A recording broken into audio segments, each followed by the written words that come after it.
to discuss this and talk about what he thinks about Mamdani and the exodus, as well as the political violence. Let's see if it looks like everything is working properly.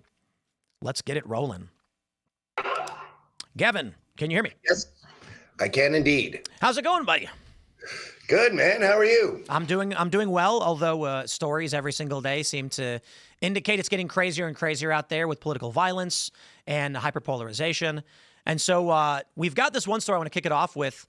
They're predicting a mass exodus from New York if Zohran Mamdani wins, which I fear will just increase the hyperpolarization, because now anybody who'd vote against them, they're going to be leaving. So I see you got the newspapers there. Well, what do you think? You think people are really going to flee the city? Yes, I'm thrilled. My property value is going to double. I'm up here in Westchester. There's going to be a mass exodus of everyone rich. So if you have a nice house in Westchester or New Jersey or Long Island, you're about to make a ton of money, because without a shadow of a doubt, Mamdani is going to destroy this city the same way Sadiq Khan destroyed London.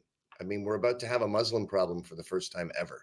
I do think property values, well, it's hard to predict. I'll tell you, certainly there's going to be a lot of people who go to Westchester. Maybe they'll go to Long Island. Maybe they'll go to Connecticut. But I think most people are going to just generally get out of New York. If you're moving, you're moving. There's going to be a lot of people who don't want to lose their jobs, so they want to leave the city but keep working there. I think people are not going to want to be in New York at all. Well, we started seeing that exodus during COVID. Eric Adams did a terrible job. So we've seen people leaking out of this city for a long time. But you're right. Everyone who was considering South Carolina, Texas, Florida, this is going to put them over the edge. I guess the only guys that are going to stay are the sort of Wall Street finance bros that have to be here. But anyone who can work remotely, which, by the way, we all practiced during COVID and figured out. So like commercial real estate in New York, they lie about it a lot. They say it's up to like 70%, 80%. Dude, it's 50, and it's going to go down to 30.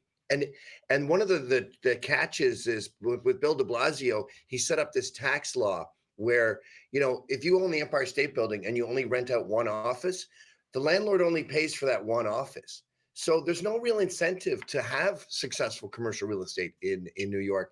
So it's going to be absolutely devastating. My cop friends are talking about Mad Max levels, like they're buying ammunition. Do you think it's going to it seems hard to believe that we'd get to escape from New York levels of insanity in the city, but we're getting there. People don't realize how violent New York can be. Like, we have a homicide rate right now. It's about a person a day, and that's considered fantastic. Oh, good. Like in the 70s, Just 80s, one. even the 90s, it was in the thousands. It was like 1,400 to 2,000 homicides a year. Wow. And the population's always been about the same here. You can't fit more people in it. So we learned with Giuliani that New York thrives when you follow law and order. The second you take that away, this place is a powder keg. It's going to go. Hi, this is Anthony Cumia. Hello, I'm Gavin McInnes. And together we're Compound Censored. And we would like you to subscribe with this deal using this promo code right below me right now. Do it, because it's very entertaining. I think that if this trend continues, maybe Escape from New York is a bit of a hyperbolic example, but take a look at the politics of it. The people who oppose Mamdani are more likely to believe in law and order and keeping prisoners in jail, and they're going to leave. And the people voting for Mamdani, the people who are voting for Mamdani, are more likely to be criminals themselves. So at a certain point in this equation, non-criminals are like, I'm tired of being victimized, and the criminals are like, this is the place for me. And then maybe we'll build a big wall around it. It becomes a self-fulfilling prophecy. All the cool people leave, and you're left with his voter base is a lot of LARPing rich girls whose dads pay their rent, and they're here, sort of like that chick in White Lotus, Piper, who wanted to become a monk. I don't know if you've seen that show, but it's all rich kids playing. Then there's a lot of spite. There's a lot of anti-white racism. They're all voting for him. Yep. And then anyone who's an immigrant, like, no one is voting for his policies. His policies are insane. He wants to get rid of the police. He wants to replace them with social workers, which you've all tried. He wants free grocery stores, which will be empty, but they'll also bankrupt all the Puerto Rican bodegas. So he's fighting a food desert by creating a food desert. What else does he do? Well, He's got let me clarify that. He wants profitless convenience stores, which effectively does the same thing. If there's a bodega, government-run bodega that's selling milk for $1, then the actual private-run shop that needs to sell it for $1.50 is going to be like, I can't compete. No one's going to come there. No one's, and then so they'll be gone, but then the grocery store will be empty like it was in Kansas City. We did this in Olympia, Washington. It never works out. Communism has been tried, dumbass. And you know that whole thing is based on a typo? He saw the website and he saw, $60 million surplus. I'll spend that on free grocery stores. No, dude, that's not a pile of cash sitting there. That was subsidies and tax breaks that are going to go on over the next 5 years. He thinks it's just a bag of gold. Well, that was, so let's spend it. That was AOC too. When they offered up the tax discount to Amazon, she thought a discount was cash to be spent. And she was like, if we're going to spend $3 billion, we should build roads. And they're like, no, lady, they're saying they won't charge them the $3 billion. It's a discount to get them to come here and make more jobs. She didn't understand that by bringing in the Amazon jobs, each individual would be paying taxes and it would increase the total tax revenue for the city. But no one ever accused the communists of being smart. So here we are. No, he's never worked. Just like AOC, she's a bartender. He's never had a job. He was a state assemblyman. He passed he introduced, I think, 20 bills in 4 years. 3 of them passed, and they were all anti-Israeli, anti-corporate, anti-wealth. He just hates rich people because he's a rich kid. Yeah. And when rich kids grow up with free stuff and they go, I have had free stuff my whole life. It's awesome. Everyone should try it. Yeah. No, dude, that's not how free stuff works, you boob. Have you seen the videos where he's putting on fake accents? Oh, yeah, those are great. Those are funny. Really? He's talking like this. Too. My Uganda brothers. It's like, why are you talking? He doesn't talk like that in America. But so all of this, right, this mass exodus stuff, we've actually seen it for years now. The Pacific, I shouldn't even say the Pacific Northwest, but the West itself. People have been fleeing California, Oregon, and Washington. I went to Arizona recently. There's a ton of people fleeing to Utah, Idaho, Arizona, which is making it easier for socialists to win elections in these states and to enact these psychotic policies. I fear that this hyperpolarization is lending itself to the already escalation of political violence. And look, if you just write this down on paper and do the math, people splitting into various territories by political ideology, increase in violence equals civil war. Yes, you're totally right. And it becomes asymptotic. The more it happens, the more intense it gets. And everything you need to know about America is the 4 biggest states. Everyone has left California and New York, and they've gone to Florida and Texas. Florida and Texas are prospering. They're thriving. They're wonderful places to be. And you have a brain drain. You have a money drain. You have everything good drain. And the schools in New York and California just keep getting worse. I hate when people go, oh, it's got to get way worse before it gets better. There's no end to worse. Look at San Francisco. Katie Hopkins told me when she was there, you know, when you walk on an ice rink with shoes on and you're sort of like, whoa, whoa. She said the feces and slime and drudge on the streets of San Francisco make you slide in your shoes. That's where we're going to be. Human excrement making you slip. God forbid you fall. I fear that, you know, there's a lot of variables. I always say, like, we can't predict what will happen tomorrow. Maybe Trump will, you know, go in and occupy these states and shut them down and nothing ever gets to the, you know, it's over, right? But I do fear, I fear that if we're on this track, what ends up happening is one of 2 scenarios where either these blue states become failed states. They largely are becoming this. Theft is running rampant. You can't get criminally charged for stealing under $900 in a bunch of these jurisdictions. I think in Philadelphia, it's $500 or less is not a crime anymore. And then in California, it's $900. As these states fail, they'll begin to vote and demand that red states provide for them. Now, it's funny because what the Democrats often bring up is the red states are the recipient of federal funding more so than blue states. Blue states pay. I'm saying that's going to reverse if you keep playing this game. Or to be fair, the blue states will tax their citizenry at such remarkable levels, they'll always be able to pay something. I don't know. But I fear that as these states crumble, they're going to try and take from red states. The red states are going to say no, and this is going to be the main point of contention between 2 now hyper-polarized factions. That's the future of America. We're getting divorced. We're splitting up. We're fighting over the kids. if quite literally, like if he legalizes prostitution, child sex trafficking will go through the Yep. roof because you can't stop pimps and prostitutes. They're just, legal workers. So Yeah, we're wow. fighting for the kids, but like cut me loose, cut New York loose. This is about to become the most dangerous city in America, worse than Baltimore and the south side of Chicago. So everything you're saying is true, but the secret is the red states have to say no.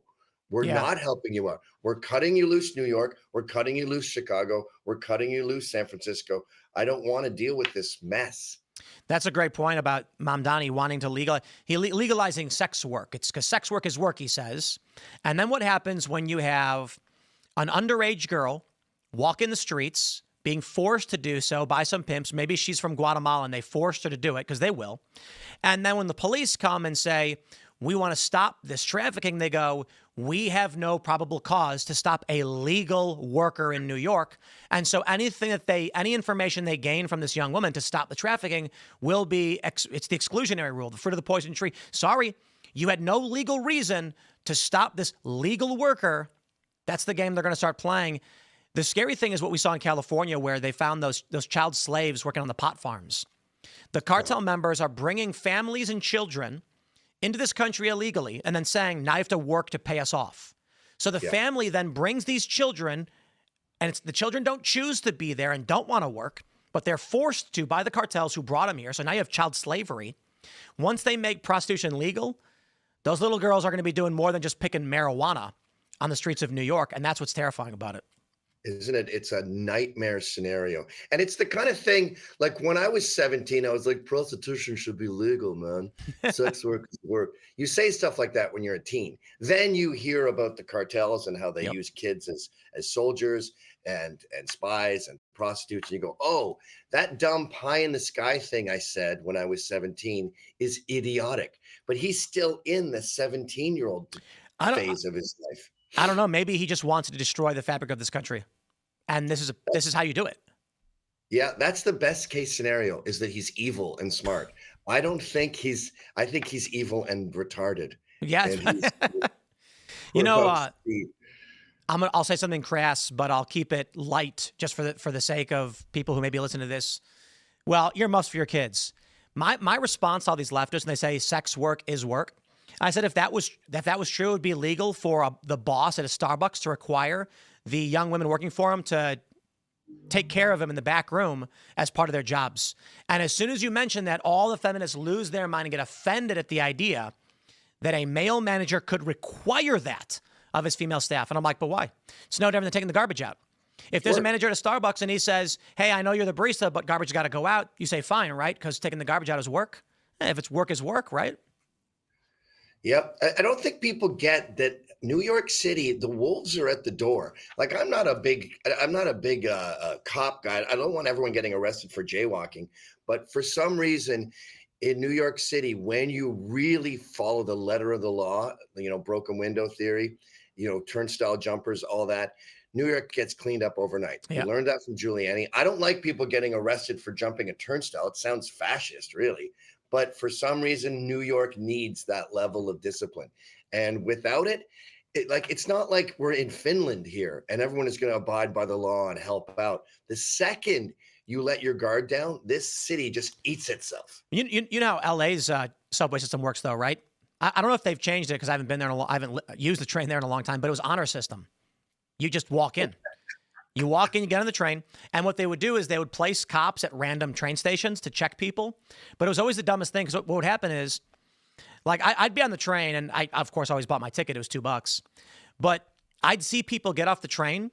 One guy would walk up the stairs a little bit, run back down the escalator, and go, cops. They'd jump back on the train, and, like, you'd see 5 guys just go to the next stop and get off for free. And then there were a bunch of dudes that I knew. They said the secret's really easy. You buy the Metro Pass card, the tap card, and then you put money on it. You put $20 on it, but you never use it. And then what happens is, if the cops see you get off the train and they ask for your ticket, you show them the card. They'll scan it to see if you actually used it to buy a ticket. When it comes back saying you didn't buy a ticket, you go, I must not have read. I don't know. My bad. It's got money on it. And they go, oh, yeah, you're right. And they just let everyone get away with it. And then the taxpayer foots the bill. That's what, dude. All these things have been tried. Like even the social worker thing, LA did that. They said no more cops. We're getting social workers. Guess what happened next? They had to hire cops, the same ones that they fired, to follow these social workers and guard them because domestic disputes are really, really dangerous. Nothing is new here. All this socialist crap has been tried and it's failed every single time. Yeah. Well, now one thing we got going on the right, which apparently was dominating the conversation over the weekend, is this Tucker Carlson, Nick Fuentes stuff. Yeah. They're saying, Tucker, what was it? Randy Fine said Tucker's the worst anti-Semite in America. They're saying don't host Nick Fuentes or Tucker. He's bad. What's your take on all this? Have you been following it? Yeah, I love Nick. I'm a Zionist. I'm a pro-Jew guy. I think anti-Semitism is generally low IQ. It becomes a crutch for people to answer all their problems. If it rains on your birthday, it was the Jews. Even Right. Mamdani says that. He goes, when the boot of the NYPD is on your neck, it was laced by the IDF. What does that even mean? What? The IDF controls the NYPD? Where did you get that from? But you can disagree with people. Like that used to be the core of America. Gore Vidal and William F. Buckley arguing, and the whole nation is watching in their living rooms. We used to be able to do that. Now they call that giving Nazis a platform. Yep. No, it's having a discussion. We should all have discussions. Good ideas will outweigh bad ideas. That's the way it works in a free speech society. This is the fascinating thing because there's been this attempt by certain conservatives to call Nick Fuentes, Aaron McIntyre, even Mary Morgan, who's hosts Pop Culture Crisis for TBS, they call them woke right. Yeah. And they say it's because they use, it's the same grievance argument, but they claim it's the Jews who are oppressing them. And it's, my response is like some of these people, but the problem is the woke right label has been attached to literally everybody, like anybody on the right. Now what's interesting is it looks like those that levy the phrase woke right are more like woke themselves, coming out and saying, don't platform people, they're Nazis. And I'm like, well, that sounds familiar. Why not have an argument? Yeah. Don't platform means I'm scared of your ideas. Imagine how weak you'd have to be scared of ideas. I mean, that's the boogeyman. You're an 8-year-old girl who just saw a horror movie and you're worried about what's under the bed. I can discuss what was this? Samuel Adams said, there's no truth existing which I fear or would want unknown to the world. Yeah. I mean, we got to toughen up here. Talk about a strong men. Good times create weak men. We're scared to argue with people who are fascist. Come on, dude. The left was, and now you've got this, like, I don't know what you'd call this faction of the right. I actually say they're the real woke right because they're the ones who are trying to cancel people and shut down conversations, are afraid of platforming and what someone might say. My response is the attempts to silence Tucker, this criticism against him, which is, it is to silence him. It's not because he's wrong. It's because they fear people might agree with him. And the same is true for Nick.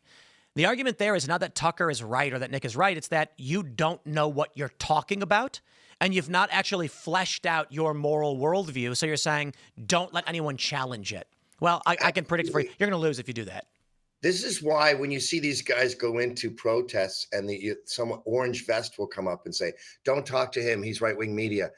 They don't mean he's going to frame you. They mean we're all so stupid that we're going to embarrass ourselves and say something like, I have no idea why I'm here.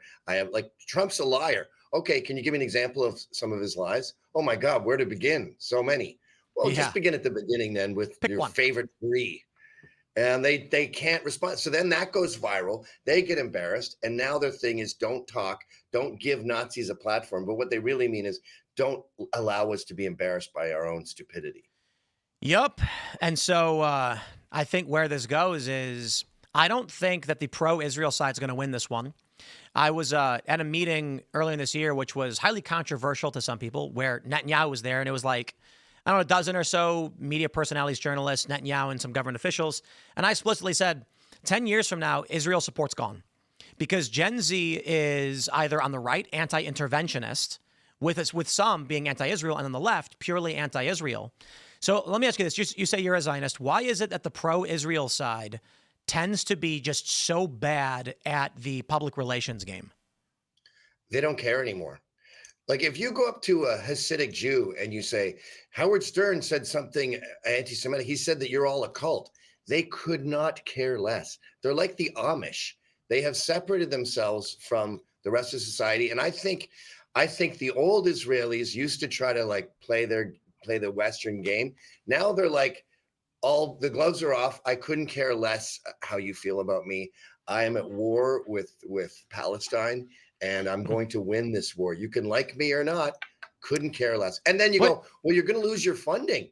They don't care about that either. That's $3 billion. They've got their own cellular technology. They've got medicine. Their GDP is pretty reasonable without America's funding. I agree with that. Actually, I've talked to several pro-Israel folks who told me that they actually wouldn't mind it if the U.S. cut off their funding. They like getting the money. It helps them.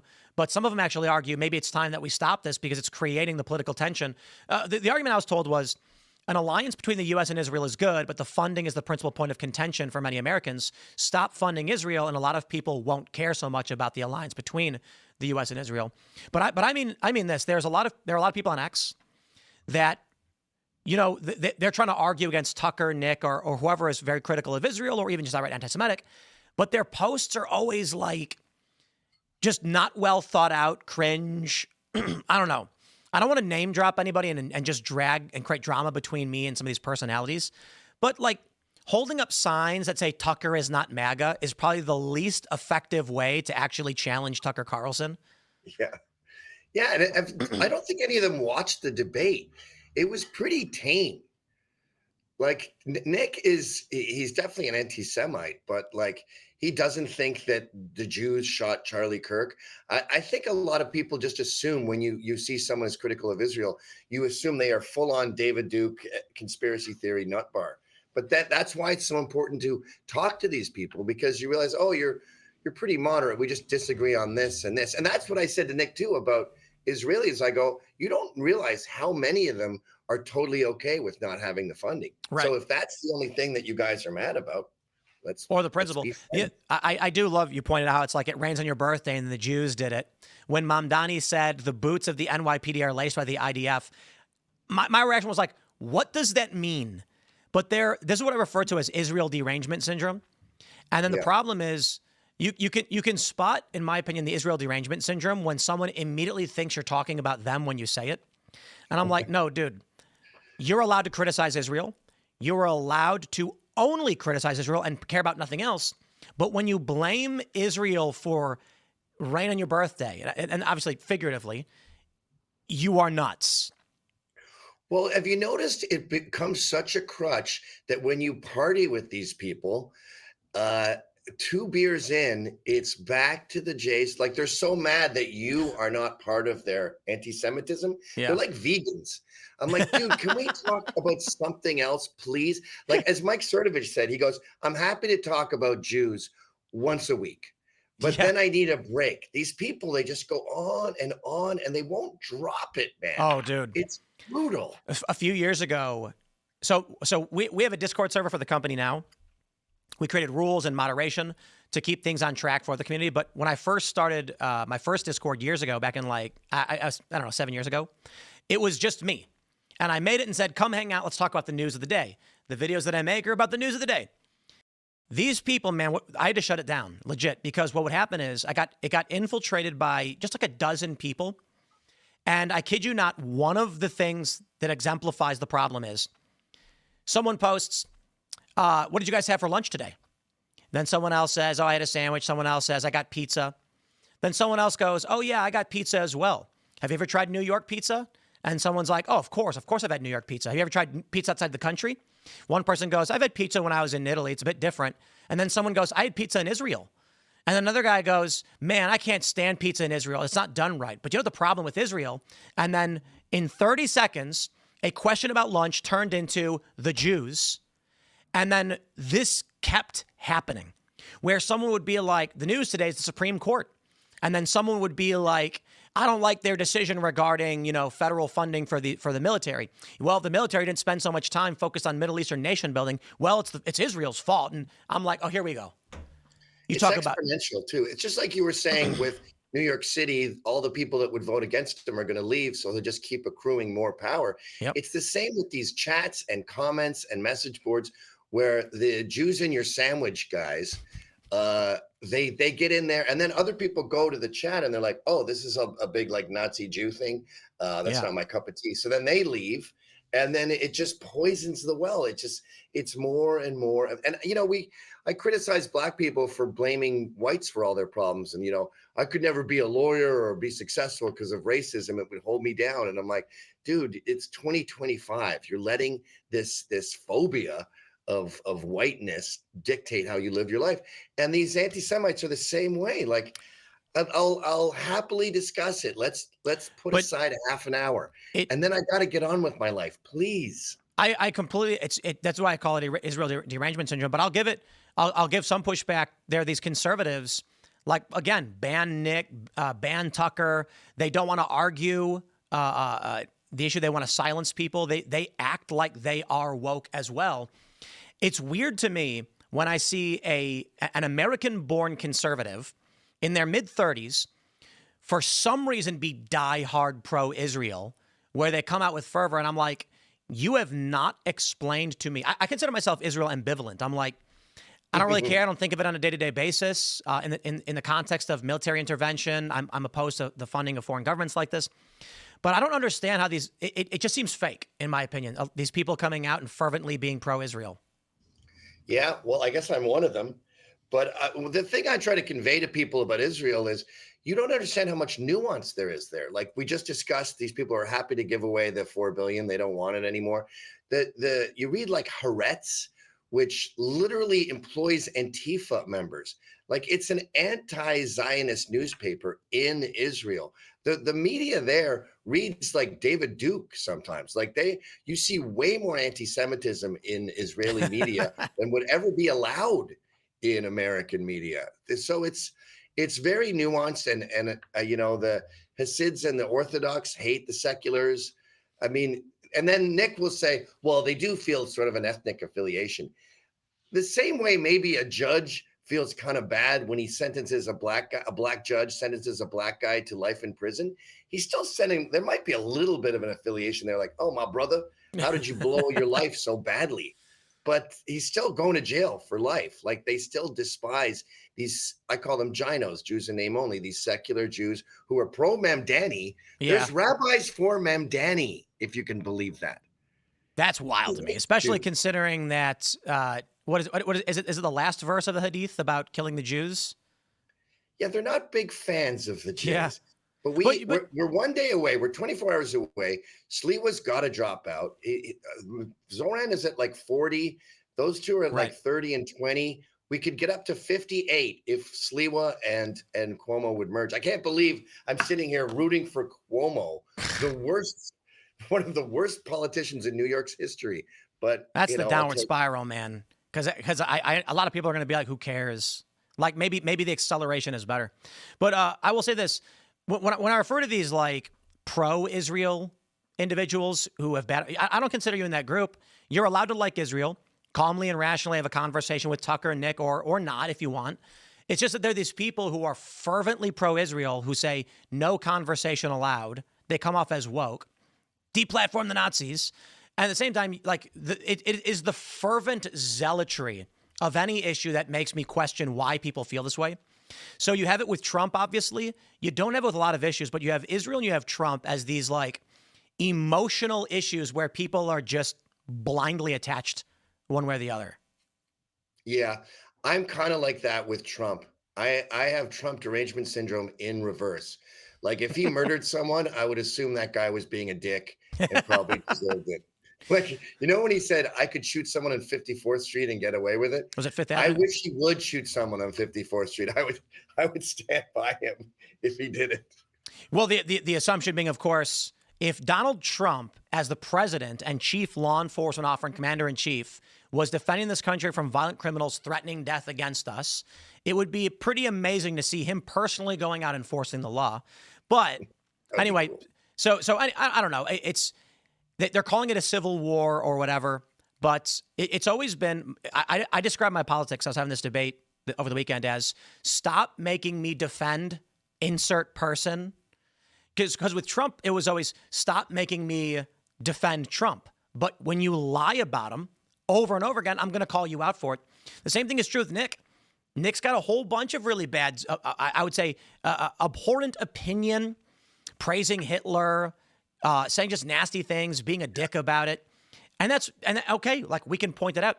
But when they attack him for things he doesn't do or try to deplatform him, my response is stop making me defend the guy, okay? Just prove him wrong.